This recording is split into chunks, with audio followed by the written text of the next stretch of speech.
아파트 게시판 앞에서 멈춘 것도 어쩌면 우연이었을 겁니다. 매일 지나다니던 그 앞에서 평소 같으면 한 번도 보지 않았을 종이 한 장이 제 시선을 붙들었습니다. 묻지마 관광 당신만의 특별한 여행이 기다립니다. 형광펜으로 그어진 글씨가 유독 눈에 띄었죠. 60년을 살아오면서 한 번도 충동적인 결정을 내려본 적이 없었습니다. 고등학교 역사교사로 35년을 근무하며 언제나 계획적이고 원칙적으로 살아왔으니까요. 아내가 세상을 떠난 지 벌써 5년. 그 이후로는 더욱 규칙적인 일상만이 제 삶의 전부였습니다. 오전 7시 기상, 아침 운동, 독서, 저녁 7시 뉴스 시청. 딸아이는 가끔 전화로 아빠 취미라도 하나 가져보시라고 하지만 제게는 그런 여유조차 사치처럼 느껴졌습니다. 그런 제가 그 전단지를 집으로 가져왔습니다. 거실 탁자 위에 놓고 하루 종일 쳐다봤죠. 전화번호가 적힌 부분을 손가락으로 만져보기도 하고 뒷면의 작은 글씨들을 읽어보기도 했습니다. 나이, 직업, 과거는 묻지 않습니다. 오직 현재의 당신만으로 충분합니다. 이상하게도 그 문구가 제 마음 깊숙한 곳을 건드렸습니다. 사흘째 되던 날 저녁 마침내 전화를 걸었습니다. 수화기를 들어올린 제 손이 떨리고 있다는 걸 그때서야 깨달았죠. 안녕하세요. 묻지마 관광입니다. 어떻게 도와드릴까요? 목소리는 생각보다 친근했습니다. 40대 중반 정도로 보이는 남자였는데 마치 오래된 친구와 대화하는 것처럼 자연스럽게 말을 걸어왔습니다. 혹시 정말 아무것도 묻지 않나요? 네, 물론입니다. 저희는 과거의 당신이 아닌 지금 이 순간의 당신만 봅니다. 새로운 사람들과 만나고 새로운 경험을 하고 싶으시다면 충분합니다. 그 말이 묘하게 위로가 되었습니다. 그동안 저는 늘 한정우 선생님, 고인이 된 박영순 씨의 남편, 혜진이 아버지로만 불려왔거든요. 그냥 한정우라는 이름 하나만으로 존재할 수 있다는 게 새로웠습니다. 언제 출발하나요? 이번 주 금요일 오전 9시 서울역에서 출발합니다. 1박 2일 일정이고요. 예약을 마친 후에도 후회가 밀려왔습니다.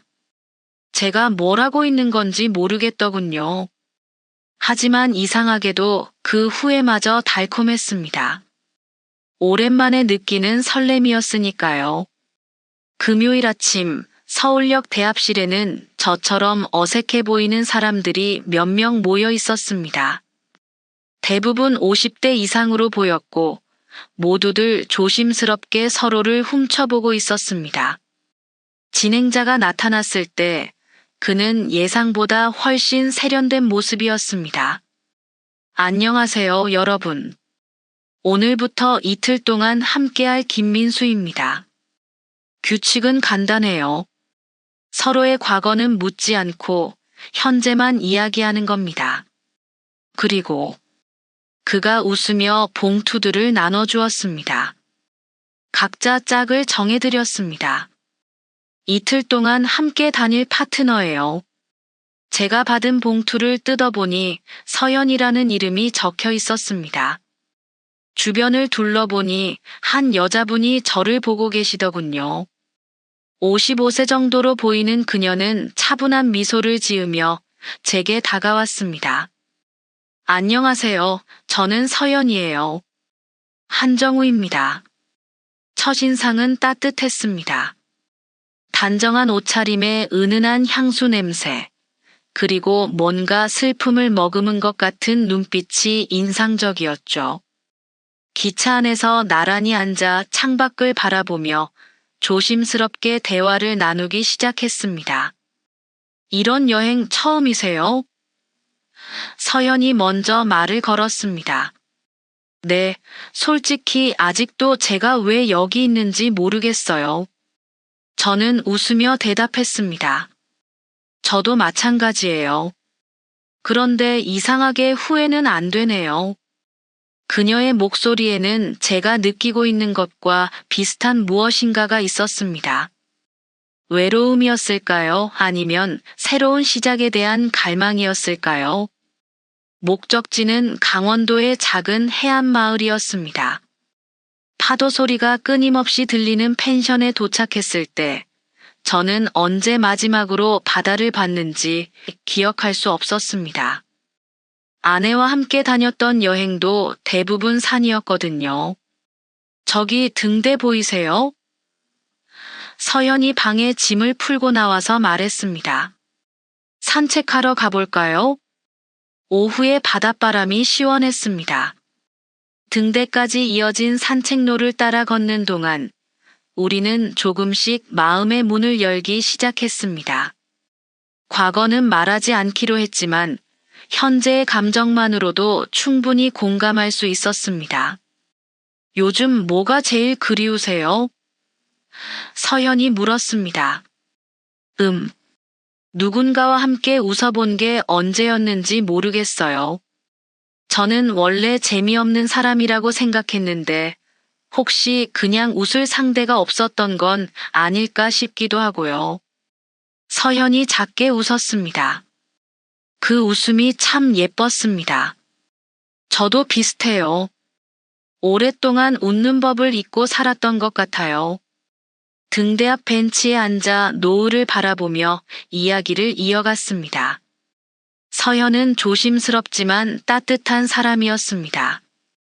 제가 말하는 것들에 진심으로 귀 기울여 주었고, 때로는 제가 미처 표현하지 못한 감정까지 이해해 주는 것 같았습니다. 정우 씨는 어떤 사람이었을까 궁금해요. 젊었을 때 말이에요. 글쎄요. 저는 늘 똑같았던 것 같아요. 성실하고 원칙적이고 재미없고. 그럴 리 없어요. 지금도 충분히 매력적인데. 그 말에 제 얼굴이 뜨거워졌습니다. 언제 마지막으로 누군가에게 그런 말을 들어봤는지 기억이 나지 않았거든요. 저녁은 펜션 근처의 작은 식당에서 해물찜을 먹었습니다.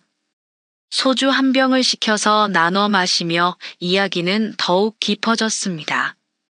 서연은 가끔 먼 곳을 바라보며 슬픈 표정을 짓곤 했는데 그럴 때마다 제 마음도 묘하게 아프더군요.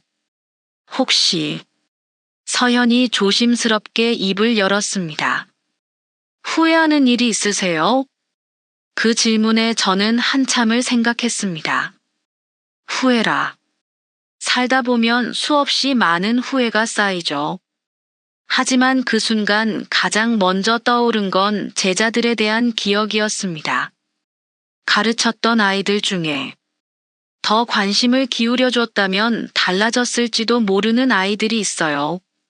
그때는 제가 최선을 다했다고 생각했는데 지금 돌이켜보면 부족했던 것 같아서요. 서연의 표정이 순간 굳어지는 걸 봤습니다.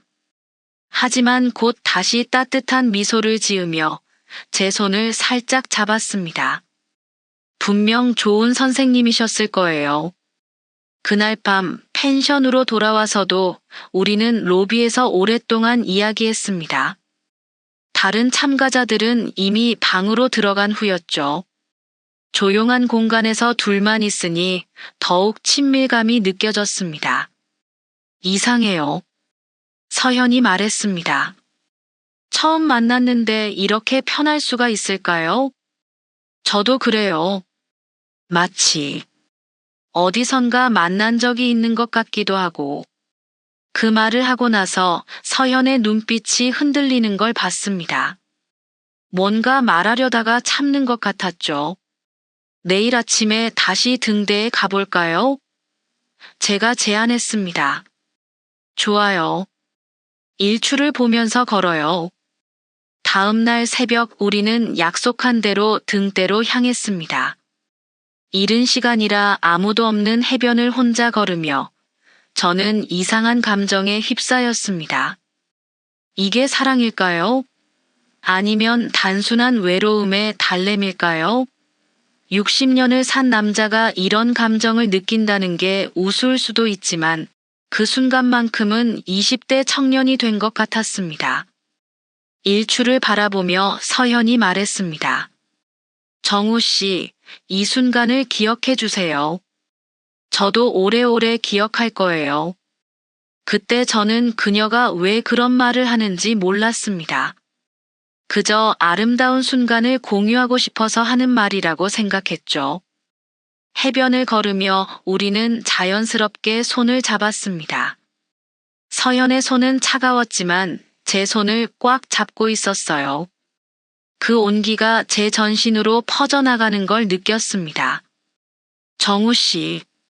서연이 걸음을 멈추고 저를 바라봤습니다. 오늘 밤, 함께 있어도 될까요? 그 질문에 제 심장이 거세게 뛰기 시작했습니다. 교사로 살아온 35년 동안 늘 도덕적이고 윤리적인 삶을 추구해왔는데 지금은 그런 모든 것들이 의미 없게 느껴졌습니다. 제 안에 남자로서의 본능이 깨어나고 있었거든요. 저도 그러고 싶습니다. 그날 밤은 제 인생에서 가장 아름답고도 죄스러운 밤이었습니다. 오랜만에 느끼는 여자의 체온, 부드러운 속삭임, 그리고 서로를 갈망하는 마음. 모든 게 꿈 같았습니다. 하지만 동시에 제 안의 양심이 계속 경고등을 켜고 있었죠. 이게 옳은 일일까? 아내에게 미안하지 않을까? 그런 생각들이 머릿속을 맴돌았습니다. 서현은 제 품에서 조용히 울고 있었습니다. 왜 우는지 물어보고 싶었지만 감히 묻지 못했어요. 그저 그녀의 머리를 쓰다듬으며 위로했습니다. 후회하세요? 서현이 물었습니다. 아니요. 전혀 후회 안 해요. 그때는 정말 그랬습니다. 후회보다는 감사한 마음이 더 컸거든요. 다음 날 아침, 서울로 돌아가는 기차 안에서 우리는 조용했습니다. 현실로 돌아간다는 생각에 둘 다 복잡한 감정을 느끼고 있었던 것 같아요. 서연은 창밖만 바라보며 무언가 깊은 생각에 잠겨 있었습니다. 연락할 수 있을까요? 제가 조심스럽게 물었습니다. 서연은 잠깐 망설이더니 종이에 전화번호를 적어서 건네주었습니다. 그런데 그 밑에 한 줄의 글이 더 있었어요. 당신을 만난 건 단순한 우연이 아닙니다. 이게 무슨 뜻이에요? 서현은 대답 대신 슬픈 미소만 지었습니다. 언젠가 알게 될 거예요. 그때까지 저를 미워하지 말아요. 서울역에서 헤어질 때 서연은 제게 깊은 포옹을 해주었습니다. 그 품에서 다시 한번 그녀의 눈물을 느꼈죠.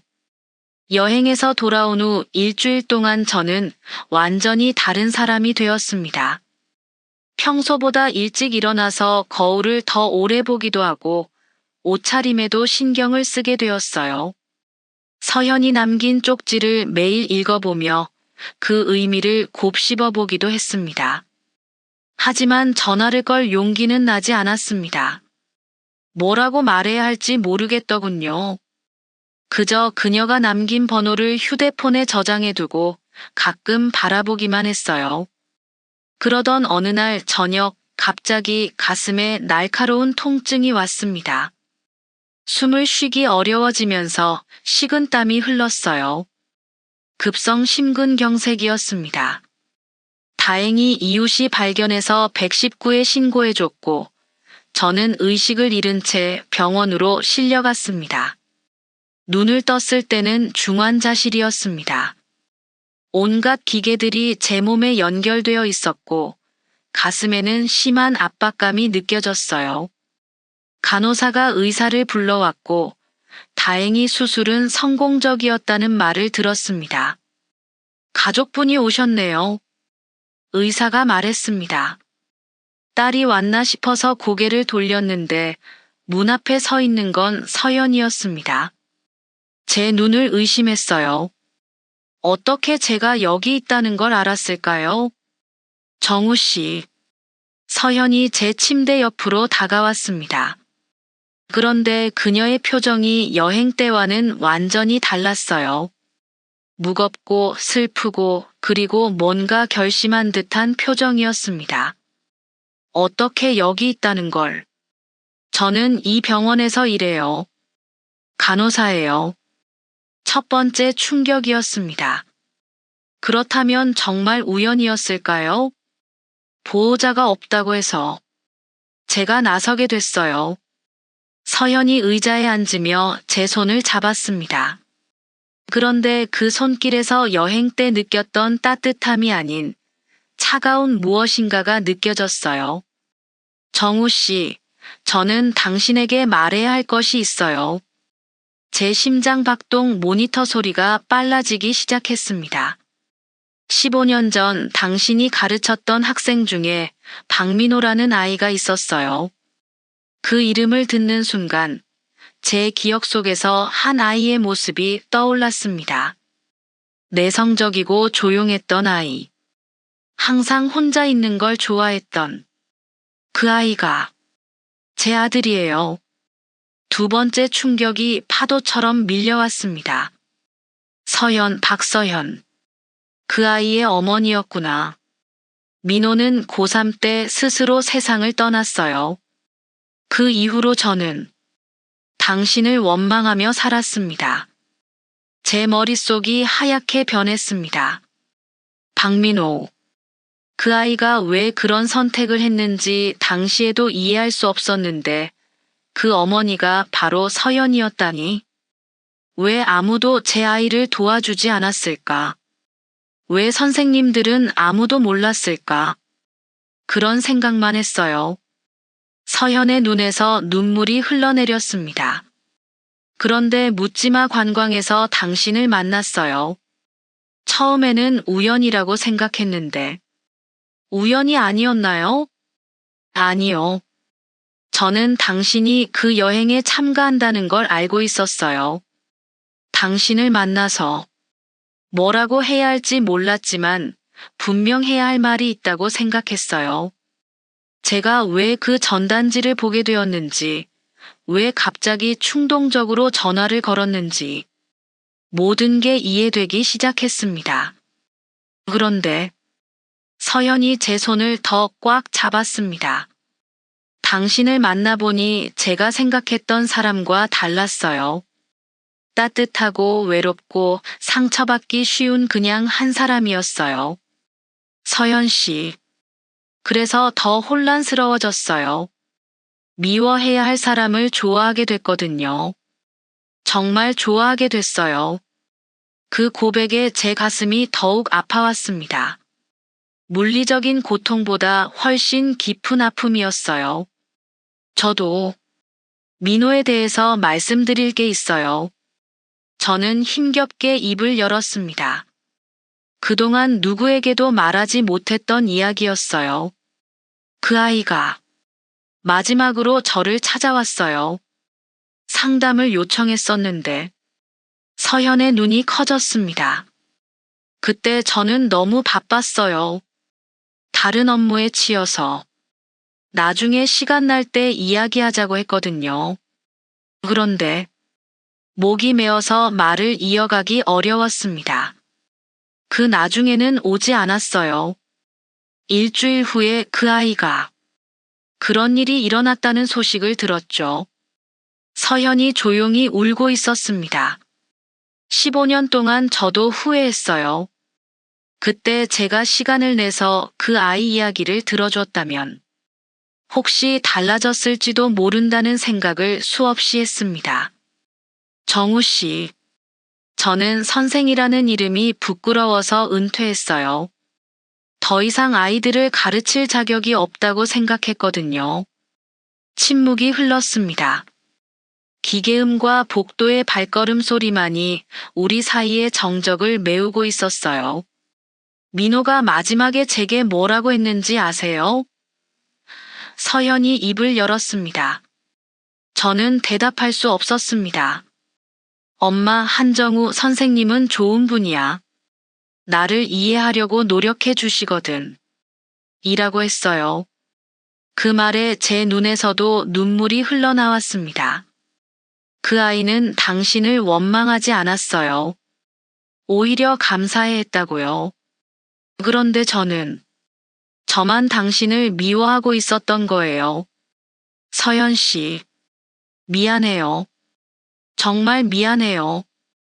그리고 고마워요. 뭐가 고마우신데요? 15년 만에 그 아이를 추억할 수 있게 해줘서요. 미움이 아닌 사랑으로 기억할 수 있게 해줘서요. 그날 밤 서연은 병원 의자에서 밤을 새웠습니다. 간호사로서가 아닌 그냥 한 사람으로서 제 곁에 있어준 거예요. 가끔 잠들었다가 깨면 그녀가 제 손을 잡고 있는 걸 볼 수 있었습니다. 며칠 후 제가 퇴원할 때 서연이 현관까지 배웅해 주었습니다. 이제 어떻게 되는 거죠? 제가 물었습니다. 글쎄요. 저도 잘 모르겠어요. 다시 만날 수 있을까요? 서연이 잠깐 망설이더니 고개를 저었습니다. 아마 어려울 것 같아요. 저희는 너무 복잡한 관계가 되어버렸어요. 그렇겠지요. 하지만 서연이 제 손을 한 번 더 잡았습니다. 당신과 보낸 그 이틀이 제 인생에서 가장 행복한 시간 중 하나였어요. 그건 거짓말이 아니에요. 저도 마찬가지예요. 민호도 기뻐할 거예요.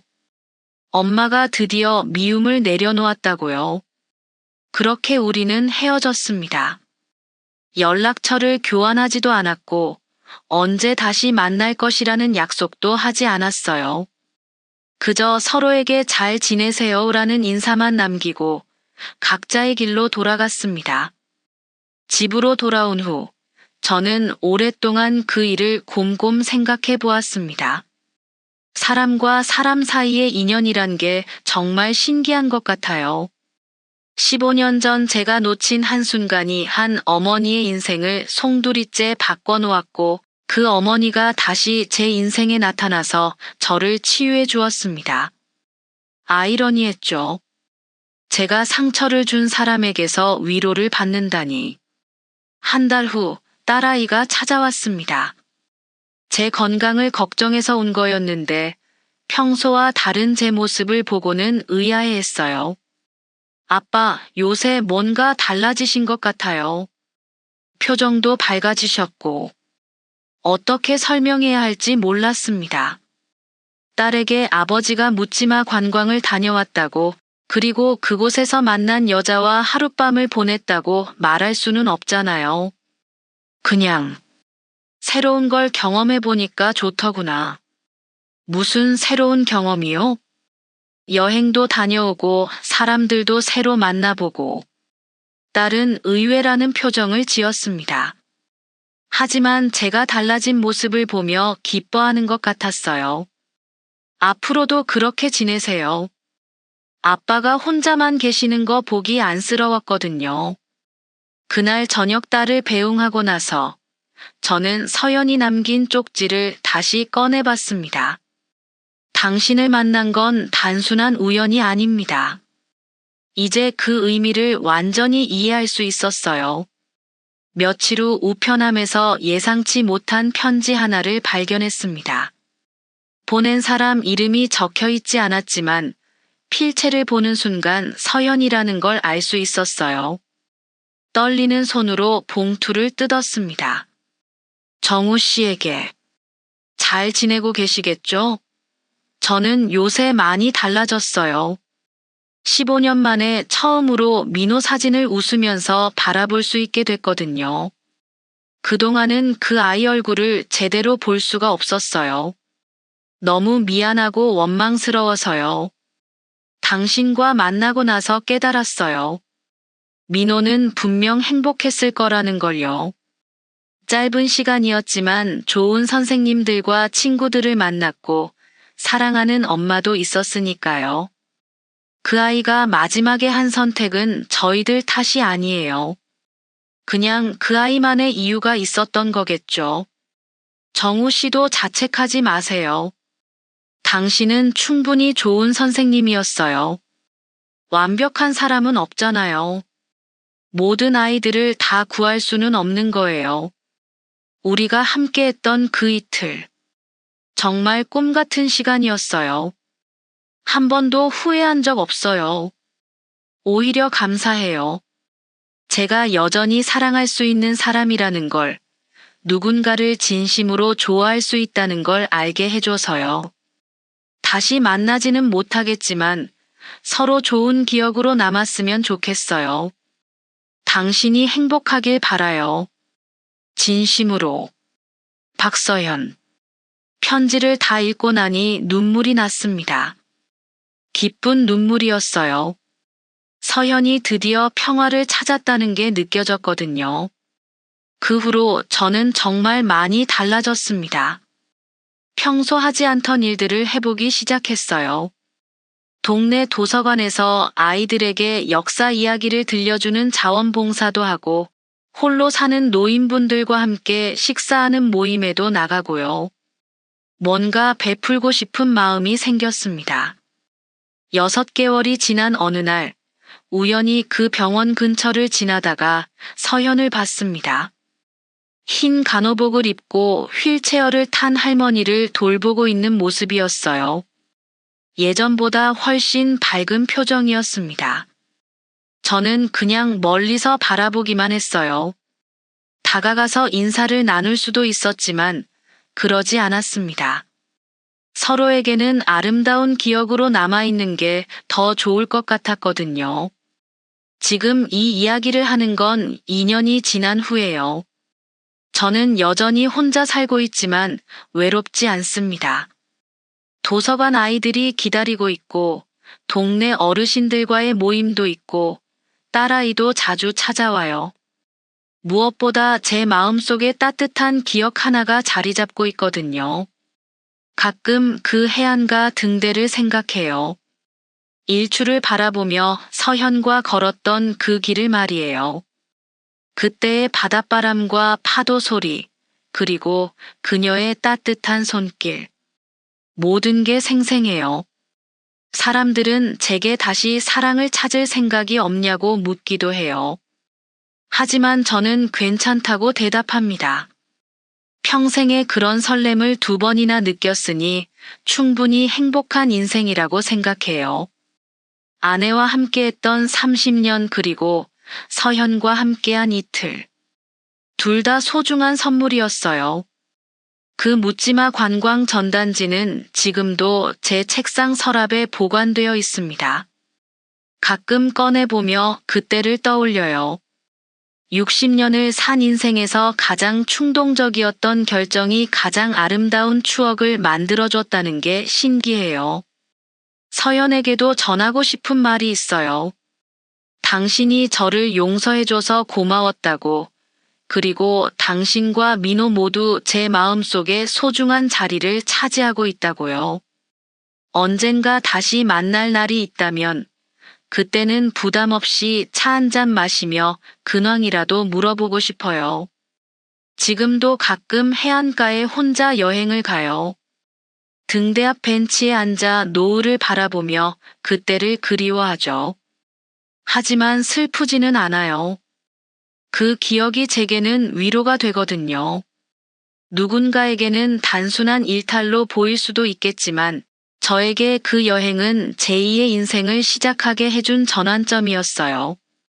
서현이라는 여자를 만나서 사랑을 다시 배웠고, 용서를 배웠고, 그리고 무엇보다 제 자신을 다시 사랑하는 법을 배웠으니까요. 이제 곧 65세가 됩니다.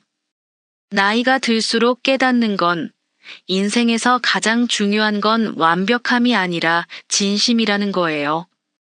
제가 서연에게 보여준 진심, 서연이 제게 보여준 용서. 그런 것들이 진짜 의미 있는 거죠. 오늘도 창밖으로 그때의 바다가 보이는 것 같습니다. 서현의 웃음소리가 들리는 것 같고 그녀의 손길이 느껴지는 것 같아요. 그 모든 게 꿈이었을까요? 아니면 현실이었을까요? 중요하지 않습니다. 제 마음속에 영원히 간직될 아름다운 이야기니까요. 묻지마 관광에서 만난 여자, 그녀는 정말로 제 인생을 송두리째 흔들어 놓았습니다. 하지만 그 덕분에 저는 더 나은 사람이 될 수 있었어요. 떴어요. 떴어요. 떴어요.